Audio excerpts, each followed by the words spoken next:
Okay,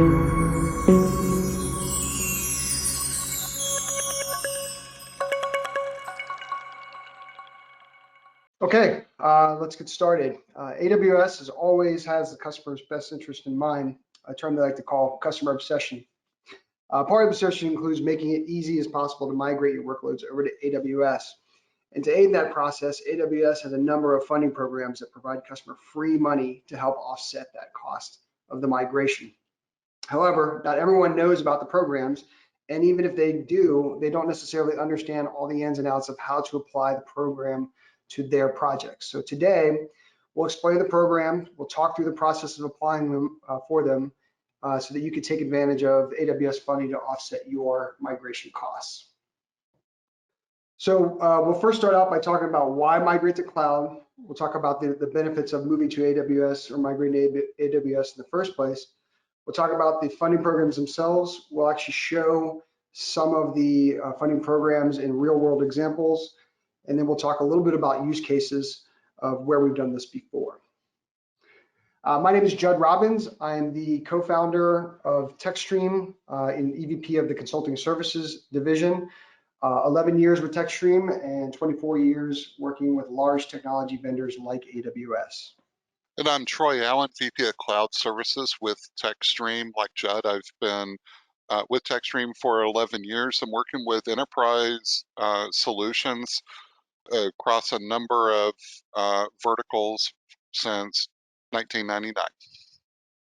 All right, so let's get started in talking about, what is driving a lot of customer business decisions for moving to the cloud. And we can look at it from a number of different aspects within the organizations. In particular, the CIOs are usually looking at greater agility and increasing staff productivity or enhancing new customer experiences, but quite often it's application modernization and being able to do that in such a way that is cost efficient, but really gives them a lot of benefit and extension to their applications to meet new business demands. There's also a large focus coming from the chief security officer or CISO in terms of making sure that they're adhering to security and compliance regulations, as well as being able to scale globally very quickly to ensure that all of their data, their infrastructure, their applications are protected and monitored. Then you also have within the organization those who are looking at big data, being able to leverage the Internet of Technology and artificial intelligence, machine learning, and then data transformation, being able to create data lakes to share information across the board with many applications. Along with that, you have those that are looking very specifically at infrastructure and operations. Again, through the others within the organization, being able to meet those global scaling demands, being able to get information to the right people at the right time with as minimal latency, but the highest amount of security as possible.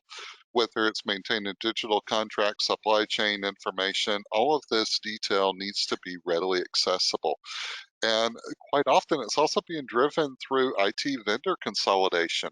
When you're working in a traditional on-premise environment or location, you have multiple vendors that come into play, and that can be very costly to an organization, which leads to the final step that most organizations are looking for is the bottom line. How can they reduce costs so that they are able to retain more of that cash flow for innovation or for future business decisions and strategies, as opposed to just paying for the environment and the technology to keep the lights on. And when we look at what is driving people, with that perspective into cloud migrations and what the drivers are, some of the top ones from polls across the industry have been for that data has exceeded their current capacity in existing systems. And quite often that means in order to meet the current demands of business, they're going to have to increase the environments that these applications run on. Quite often that means that it's going to have to be a hardware refresh or it's on an on-premise environment, building out infrastructure to support the highest demand that they expect. And this really leads into IT budgets. They just don't have the cost or the budget in order to support that anymore. And so they're really constrained and need to look for innovative ways that they can reduce those budget spends from an infrastructure perspective so that they can provide greater value through the applications. And that really lends itself into driving digital support transformation and initiatives, doing more with less, being more they take more advantage of artificial intelligence and being able to utilize a lot of cloud services that take the grunt work out of the operations that they're currently doing. And there's a number of other items, but these are some of the top ones that really lead to that drive to cloud migration.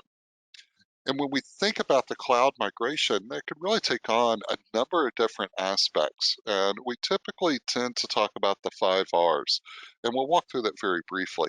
Usually you're looking at either relocating. So quite often you have on-premise environments that are virtualized.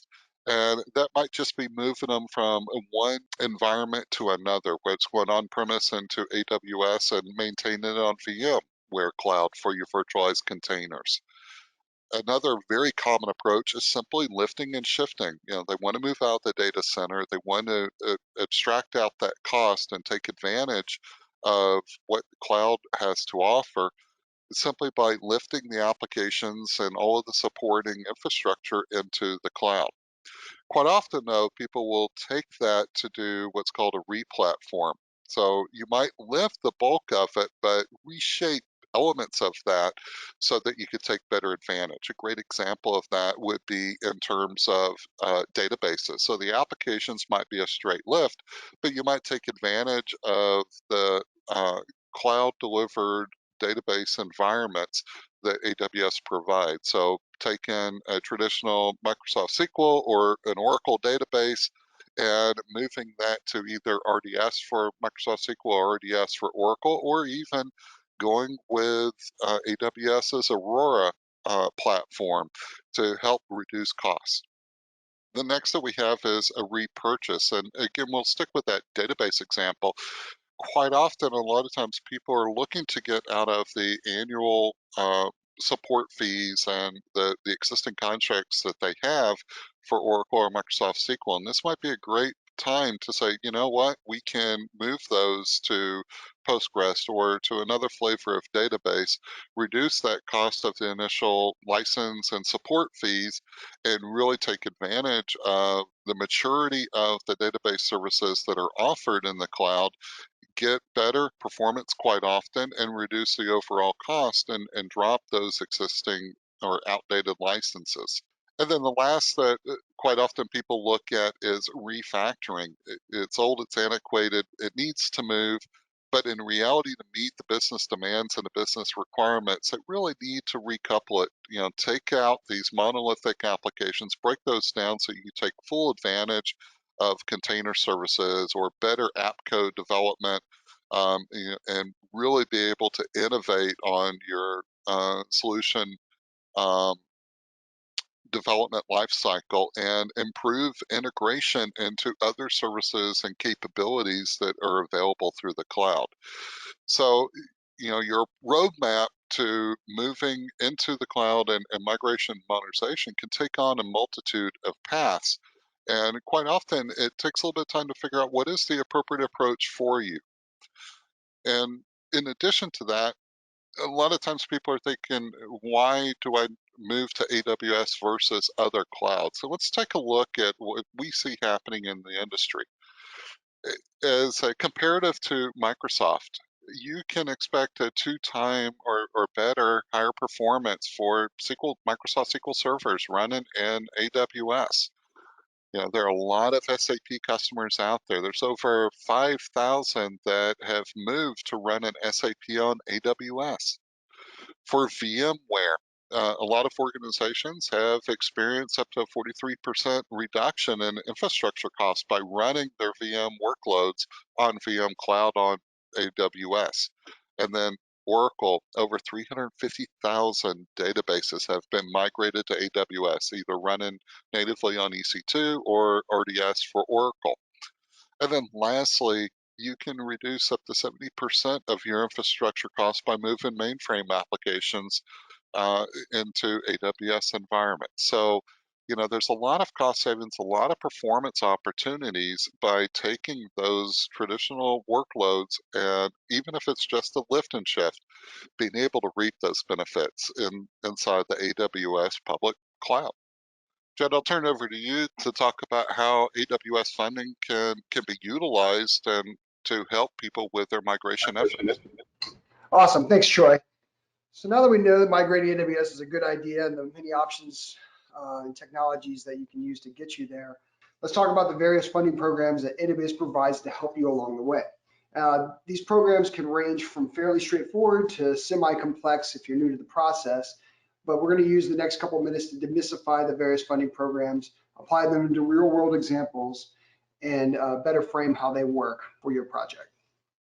So range from very large projects of migrating hundreds of thousands of servers to AWS or just toe dipping into your first workload, there are a range of options you can leverage with AWS to get you there. And you don't have to be a Fortune 1000 firm to access these various funding options. So we'll talk about the number of programs, and they've got several, but these are the more popular ones. So we'll talk about the Migration Acceleration Program, the ISV Workload Migration Program, and the Proof of Concept funding. So let's start with MAP. MAP stands for the Migration Acceleration Program, and it's AWS's most comprehensive and proven cloud migration program based on thousands and thousands of other migration projects that have gone through the program. Enterprise migrations can be complex and time-consuming, but MAP funding is key to accelerating the cloud journey with an outcome-driven methodology. So MAP actually provides tools to reduce costs with the AWS investment. So there are tools that come along with the program that accelerates execution by migration competency partners like TekStream. MAP has three-phase frameworks: assess, mobilize, and migrate to modernize to build strong AWS cloud foundations, accelerate and reduce the risk, and offset the initial cost of the migration. So let's look at each of these phases. So assess was assessing your readiness. So there's a document called the Migration Readiness Assessment, which we help you to walk through. It helps you to identify gaps along the 6 dimensions of what AWS calls their cloud adoption framework. And those pillars are business, process, people, platform, operations, and security. The assessment also enables you to identify capabilities required in the migration to build out a TCO model for your migration project. So you can think of assess as the discovery, answering questions like how long is the project going to take, how much is the effort going to be needed, what is it going to look like in the new cloud world, and of course the one that's most commonly asked, how much is all of this going to cost? Mobilize, the next phase, is to mobilize your resources. This mobilize phase helps you build operational foundation for your migration. The goal of fixing the capability gaps that we just identified in the assess phase, and then mobilize your decisions by providing clear guidance on the migration plans that improve your success in the migration. And the last part, migration and modernize your workloads. AWS migration services from TekStream work with you to help execute the migration plan developed in the previous mobilize phase. A common measurement for AWS is MRR, and you'll hear that term a lot. So monthly recurring revenue, or ARR, more times than not, annual recurring revenue, which is the total aggregate spend to a customer across their various web services and the collective environments inside of AWS. For the purpose of this presentation, we'll just be speaking in terms of ARR. Generally, MAP is for larger projects whose workloads will create more than 500,000 of ARR once launched. At that level, AWS will pay for the assess phase up to 60K.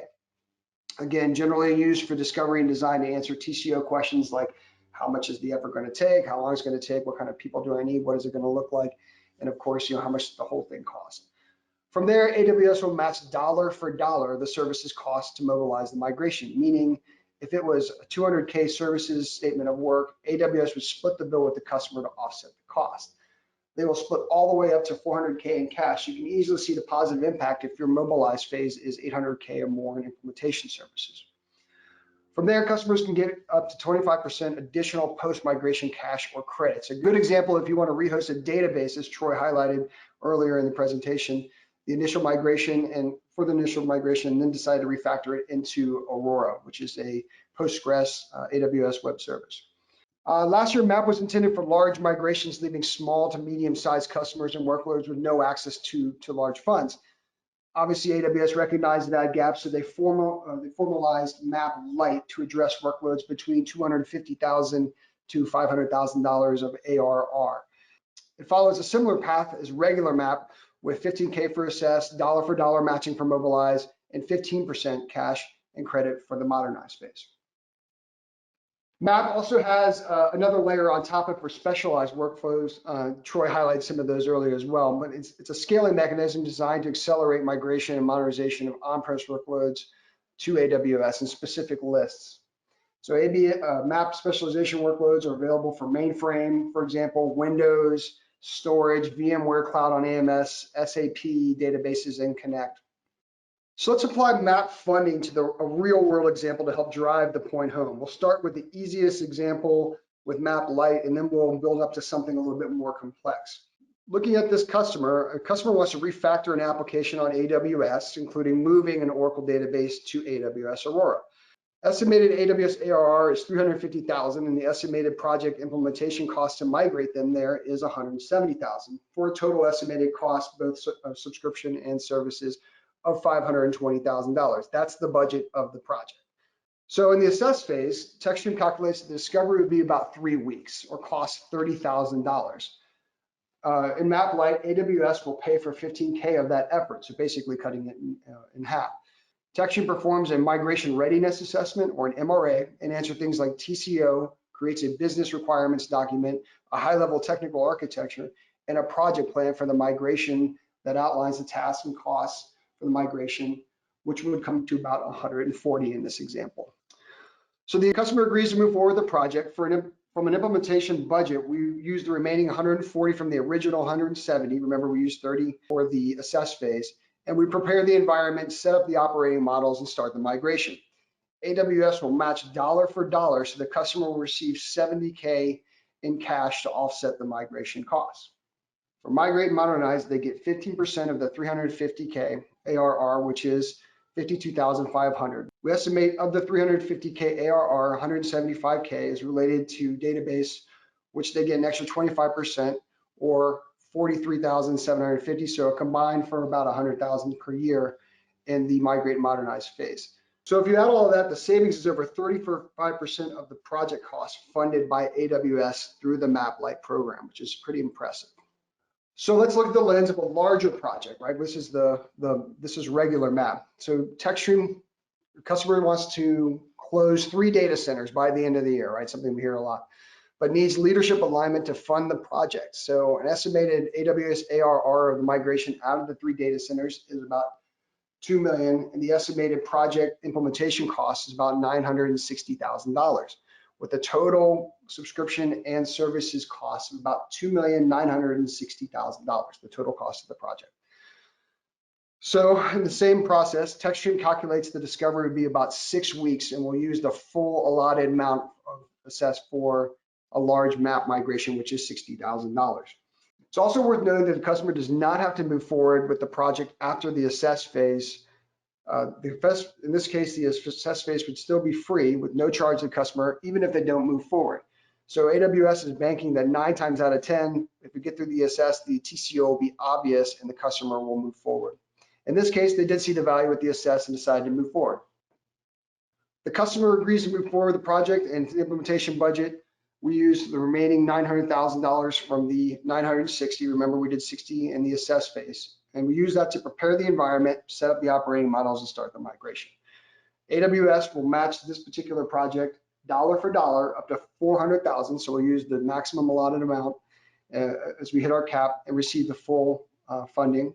Customer then accepts the migrate and modernize phase. 25% credits are distributed quarterly based on the actual revenue to the tune of about $500,000 for an overall savings of 32% on the total project cost, but funded by AWS. $960,000 is an amazing amount of savings, and it's money on the table that AWS is willing to provide to you as a customer. So now that we understand how single workloads work, it's worth noting that you can apply MAP for any discrete workload that meets the criteria discussed, meaning you can apply for funding for multiple workloads with MAP. So looking at this example, again, we won't go into great detail. This example shows what it might look like if a customer was moving 5 major workloads, in this case, across 3 different business units over a 2-year migration project. This is a large project, but as you can see, by stacking the benefits of MAP, the customer is able to save approximately $4.5 million, which is a gigantic cost benefit to the customer. AWS also has the ISV Workload Migration Program, or short WMP. This program is targeted to AWS's ISV ecosystem, so think companies like Splunk or Snowflake or Databricks, Atlassian, Tyler Tech. There's a longer list. These are the companies that have their SaaS version of their products running on AWS. Workload Migration Program works with AWS partners like TekStream to create a repeatable migration process and methodology to move the on-prem versions of their software to their SaaS versions of the software in cloud. Similar to the MAP model, you receive 50% credit in year 1 for the migrations under 500K ARR and up to 25% for migrations over 500K ARR. If you don't qualify for MAP, ISV, or any other program, don't fret. In almost all situations, you can apply for the proof of concept funding. Formerly known as POA, POC funding is intended for smaller scale projects where the customers are considering the feasibility of a move to AWS. This butts up nicely with the lower end of MAP Lite, which collectively provides full funding spectrum for any customer workload, large or small. In this instance, you can apply for 10% of ARR with a 25K cap to do a proof of concept or production pilot of any kind to AWS. As a rule of thumb, these funds tend to cover 1 to 2 weeks of effort. All right, appreciate that information, Jed. So let's take a look now at some case studies and use cases where these funding mechanisms have been applied. So we'll start off with Chick-fil-A, Base Center Foods. We did a proof of concept funding for their disaster recovery, looking at being able to protect their environments and their data center against natural disasters as well as potential ransomware attacks. And the challenges that they really faced was having disruption in their business flows and their supply chain could have significant revenue losses to Chick-fil-A if these manufacturing systems go down. And just as a point of reference, Bay Center Foods produces all of the lemonade for the Chick-fil-A stores. So disaster recovery was really critical, and they needed a way to not rely on physical data center locations to supply disaster recovery, but rather utilize cloud like AWS to be able to launch immediately upon either a ransomware event or a natural disaster to ensure business continuity. And the solution really needed to be to have an interface with their plant operations and be to manage through a very complex configuration of manufacturing execution software, or MES. So as part of the solution, TekStream worked with AWS to utilize an AWS tool called Cloud Endure Disaster Recovery. Some of you may know that as Elastic Disaster Recovery Services, which is the new version of Cloud Endure, to be able to reduce recovery time of their systems to less than 72 hours. And in actuality, we've been able to spin up the entire set of manufacturer execution software in AWS in less than 2 hours from the time of outage, which has really been amazing for them in establishing business continuity and ensuring that their environments and their operations are going to be safe from either ransomware or natural disaster or any other impact that they may have to the on-premise data centers. It also was able to give them an improved peace of mind by being able to snapshot and roll back to a known point in time if that's ever needed. So a great example of that is, let's say at midnight, they had a ransomware attack and they needed to roll back to maybe 10 minutes before midnight, launch that, and then redeploy it back into the environment. Through the tools of Cloud Endure and disaster recovery services, they're now able to do that.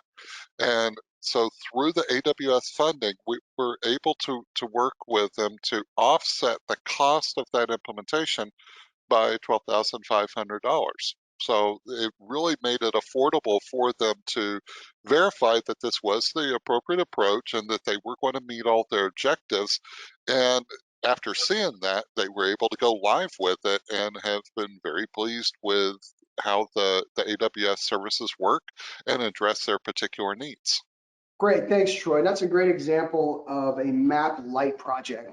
Here is a great example of a larger project that we did with the state of Georgia Department of Human Services and used the larger map funding. In their case, they had a legacy document management application running on-prem that supports tens of thousands of users and have terabytes and terabytes of documents that attach to multiple different applications inside DHS. In this case, they're going to rehost the application up in AWS, if you recall back to Troy's earlier example. So TekStream worked with DHS to create and assess for ensuring the application be completed on schedule, worked with DHS to walk them through the mobilize phase, and ultimately had it migrated and modernized over into AWS in under 6 months. In this particular case, MAP funding was applied from AWS to offset $250,000 of the implementation costs. So TekStream is a digital transformation expert and partner of AWS, and we are finely tuned to accelerate your digital transformation, leveraging these funding programs and helping you navigate technical environments to get you over to AWS. We call it the 4 S's. So from a software perspective, we will look at your workload as it sits on-prem and start shaping how that is going to translate over into AWS. Services are the project managers who have done this many, many times, the architects, the developers, the folks that know how to leverage the tools that AWS provides to move the workload from on-premise over to cloud. Support is post-launch. So who's going to manage this workload once it's inside of AWS? Some customers want to manage the workload themselves. They also have the option to leverage TekStream's MSP support. So whether it's a bucket of hours for 40 hours a month or all the way to full MSP 24/7, TekStream provides a number of different support options for the customer. And ultimately, if the customer would like to build their team, we will find, train, and place the AWS resources at their company. And how do you engage with TekStream? Easy. Let's have a 30-minute discussion about the workload you're considering. Here you see TekStream's full workload migration process and how it relates to the MAP programs. You'll notice that there's an additional step that we've added on the front. This is what we call the quick quote process. And what the quick quote process does is help bring clarity to which direction of the many programs that you may be applied for. TekStream will sit down, do the consultation, walk you through the programs, pick the one that we think applies best, and then move you into assess. So what are next steps? Reach out to TekStream at info@tekstream.com and set up your quick quote consultation today. Yeah, thank you everybody for joining us in today's session. Covered a lot of information. It was a lot to absorb. As Judd indicated, please feel free to reach out to us. We can be reached at 678-708-4900, or just reach out via email, info@tekstream.com. And we look forward to talking with you and helping you discover how you can take advantage of the various AWS funding to help achieve your migration into AWS Cloud.